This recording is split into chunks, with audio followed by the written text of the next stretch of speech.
Halo keponakan, apa kabar kalian? Mudah-mudahan selalu dalam keadaan sehat. Hari ini saya berada di kebun jambu Xiaomi pala yang saya tanam secara grounding. Dan tentunya hari ini saya akan memberikan tips kepada kalian tentang berbudidaya tanaman jambu ini. Nah, tips yang pertama adalah jika kalian berbudidaya tanaman jambu ini di daerah yang memiliki curah hujan yang tinggi seperti daerah tempat saya saat ini berada, yakni Kubu Raya Kalimantan Barat ataupun daerah Kalimantan khususnya. Nah, kalian pada saat bulan-bulan saat ini kalian lebih baiknya membuat tanaman ini berbuah seberbuah-buahnya. Nah, seperti tanaman yang sedang saya budidayakan ini, saat ini buahnya sangat banyak. Coba mendekat sini, Mas. Satu batang ini menghasilkan sekitar 1, 2, 3, 4, 5, 6 pasang buah. Nah, ini belum yang ini lagi. Bisa kelihatan ya, Mas ya. Sampai ke bawah.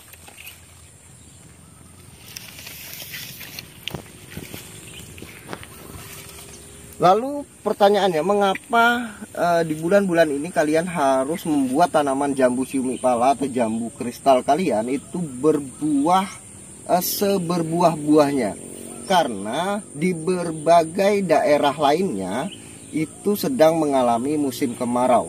Tentunya jika terjadinya musim kemarau, maka buah jambu Xiaomi pala atau jenis jambu kristal akan berhenti berbuah atau ada jeda berbuah.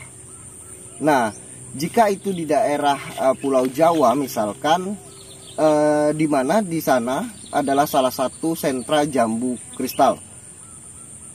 Namun kelemahannya adalah di sana ada musim kemarau berkepanjangan.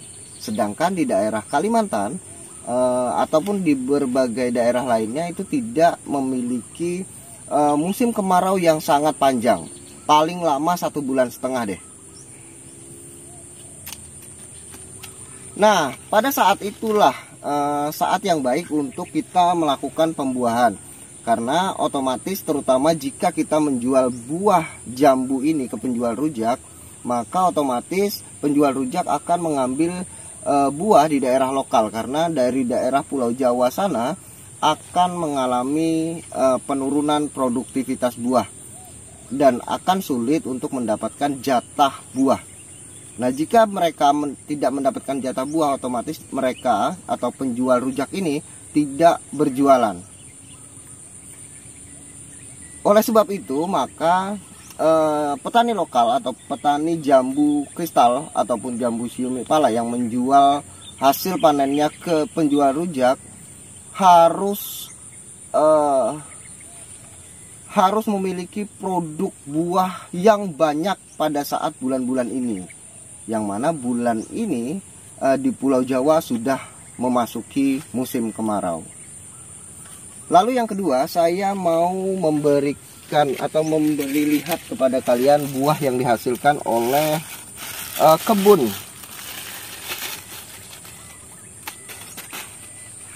jambu yang kita budidayakan.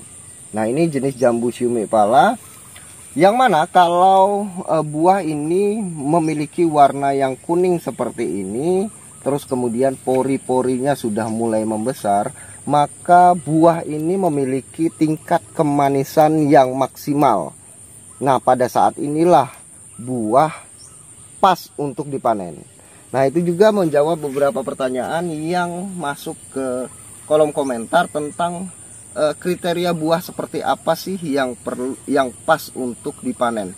Nah, oleh sebab itu saya memberitahu kalian bahwa inilah kriteria buah yang siap untuk dipanen.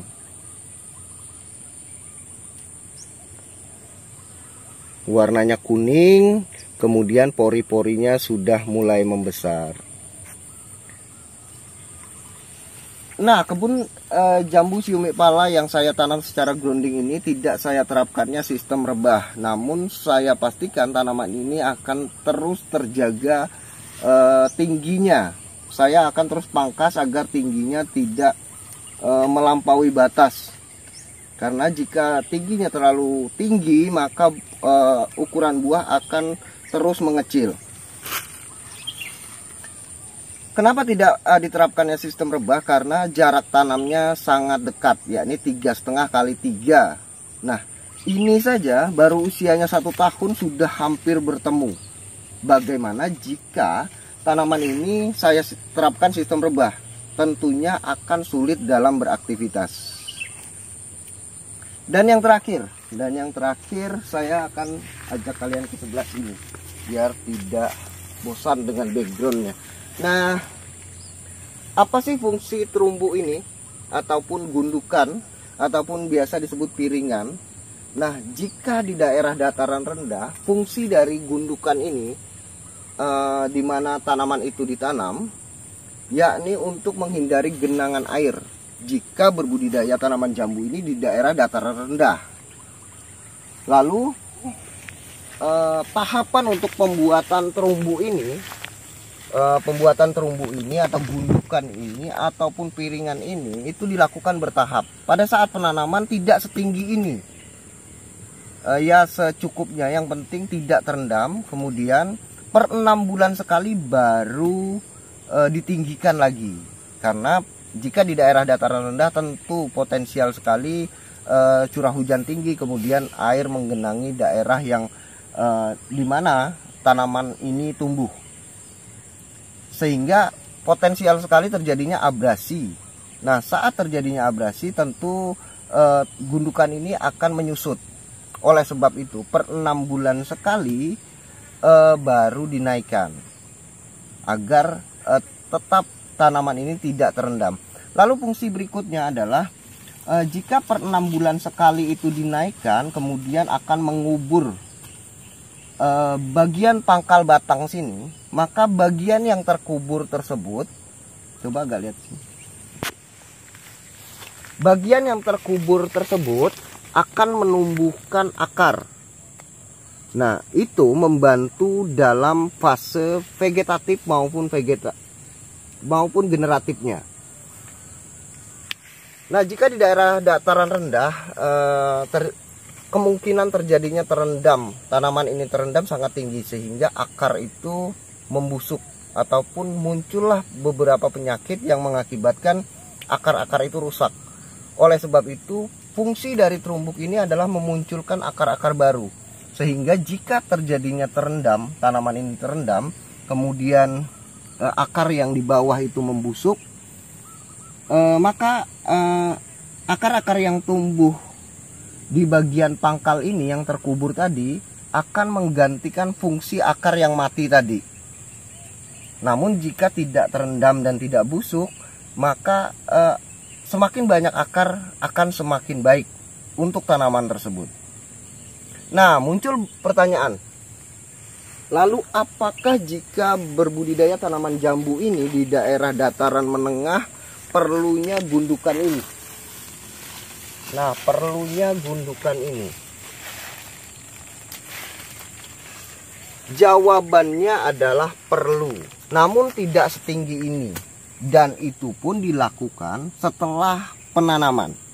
Nah, jika di daerah dataran rendah itu dilakukan sebelum penanaman, maka jika di daerah dataran menengah dilakukan setelah penanaman. Tepatnya adalah 6 bulan setelah penanaman. Sama fungsinya adalah menumbuhkan akar-akar yang terkubur oleh tanah-tanah yang kita naikkan. Nah, jika di daerah dataran menengah itu pun tidak setinggi ini. Nah, per 6 bulan sekali itu lebih baiknya 2-3 cm saja itu mengubur bagian pangkal batang.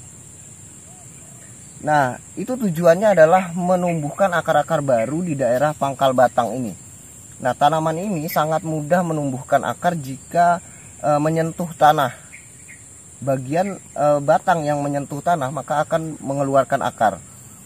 Nah, itu juga berfungsi jika tanaman yang ditanam di daerah dataran rendah, misalkan terjadinya penyakit pada akar-akar yang lain, maka jika menaikkan tanah tersebut akan menggantikan akar yang terkena penyakit tadi. Nah, kurang lebihnya seperti itu. Jadi itulah fungsi dari terumbukan ini atau gundukan ini atau piringan ini. Baik di daerah dataran rendah punya fungsinya tersendiri yang sudah saya jelaskan tadi. Di daerah dataran menengah juga ada fungsinya tersendiri.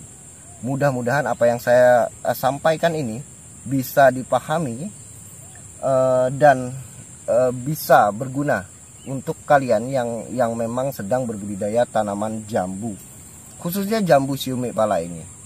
Terima kasih banyak sudah menyaksikan video saya kali ini. Salam buat keluarga Anda di rumah. Saya Adi Sulaksono. Sampai jumpa.